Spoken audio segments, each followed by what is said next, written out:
in a small, quiet town in Wales. On April 11, 1963, June and Jennifer Gibbons were born. Identical twins, but more than just sisters. From the very start, something was off. As toddlers, they barely spoke, not to their parents, not to their teachers, only to each other. But it wasn't normal speech. It was fast, mumbled, and completely private. Even experts couldn't decode it. They'd invented their own secret language, unintelligible to anyone else.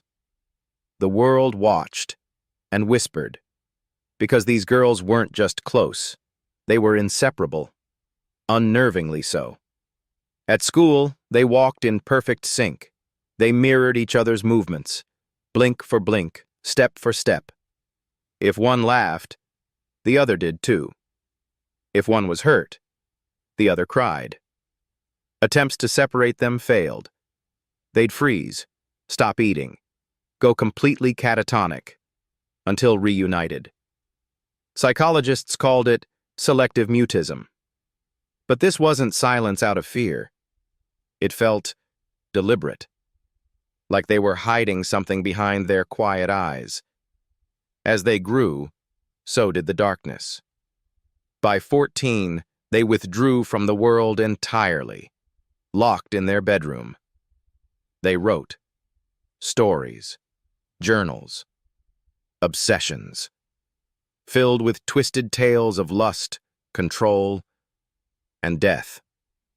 One wrote about a doctor who hypnotized a girl into killing her parents. The other? A tale of twins where one sister strangles the other, just to be free.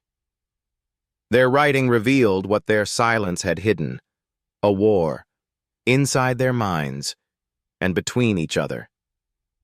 June once wrote in her diary, "We have become fatal enemies in each other's eyes." Jennifer replied, "One of us is going to die. We both know it." Then came the crimes. At 19, the twins set a series of fires. One blaze nearly killed a family. Why? No clear motive. Just the thrill, the release, the chaos. They were arrested, declared mentally unfit, and sent to Broadmoor, the UK's most notorious high-security psychiatric hospital. Locked away for 11 years, heavily medicated, isolated, observed. But nothing changed. They still refused to speak to anyone else, still mirrored each other's movements, still believed one had to die for the other to live.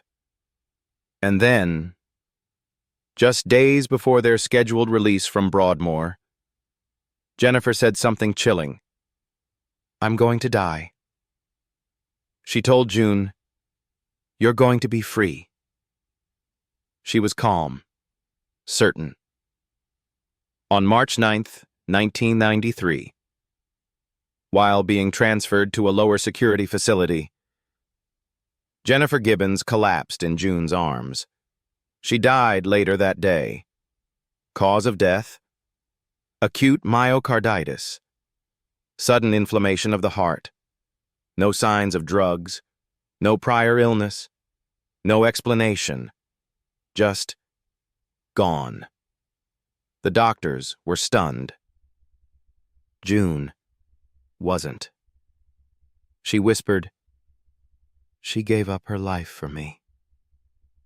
After Jennifer's death, June began to speak, clearly, to everyone. She got a job, made friends, lived. It was as if a spell had been broken. But the question lingers.